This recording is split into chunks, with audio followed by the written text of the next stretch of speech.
One TV Patrol. Konseho positibo sa nahitabong committee hearing sa Barangay Boundary Disputes. Ano yung detalye ni Janito?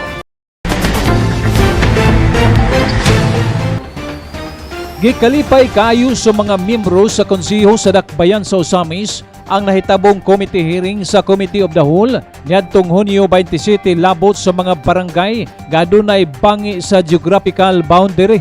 Ana ang presensya ni Vice Mayor Simplicia Bebeneri, isip presiding officer, apan si Majority Floor Leader Attorney Mars Tapayan mao'y mipasayon sa maong committee hearing, isip chairperson.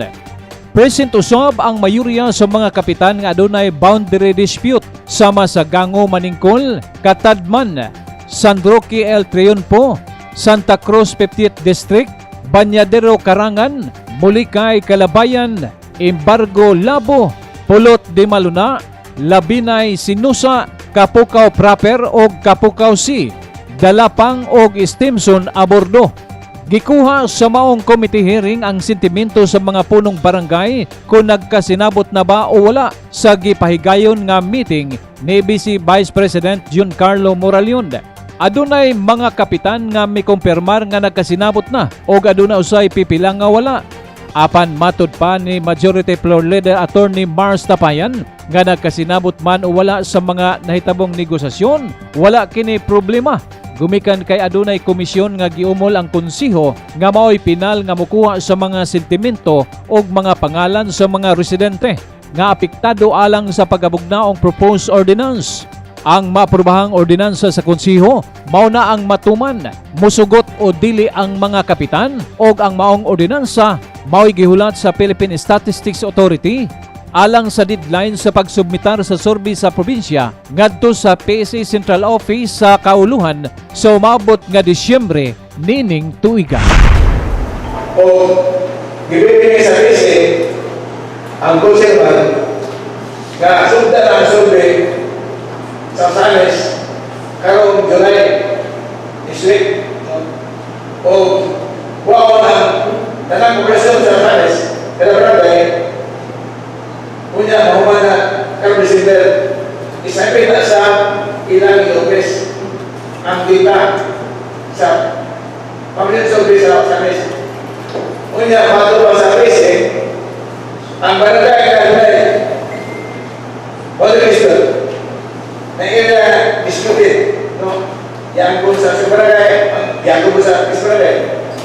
Ano mo yung mga tao na hindi pilit sa barangay? Hindi pilit. Kailangan natin. Kung makilis sa syudad, kalau pamilya, ano ka barangay? Di ba? Apay sila survey. Magkuha sa kapilisyon.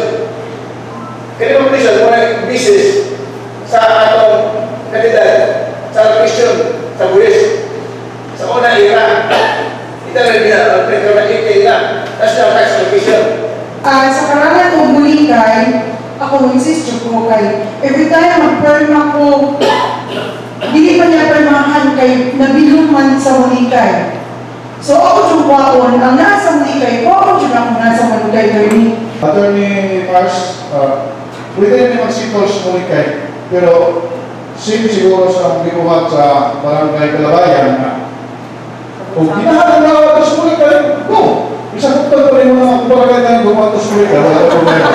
sige, mamulat na na Kanilang kung niya, masabit niya eh, kaya kanilang mga salako, wala mo iklaro na sipol niya eh, kaya ang mga nasipot-sapot na itong sa Tupit sa Pechiko, na tumanong na mo ang umapin sa City Planning. Sinapok na kasi sinapok mataka wala pa di ay kung manilita mayroon ka boundary to boundary dili yun ka mag-boundary hasta ka rin hatag na dami ang papel na silang Attorney Mars ako may hatag na doon mo kaya ba makahor kung mayroon dyan ka na sa boundary ganda na imo purulog dali na tutanan. Alang sa One TV Patrol, Johnny Tommy reporting. One TV Patrol.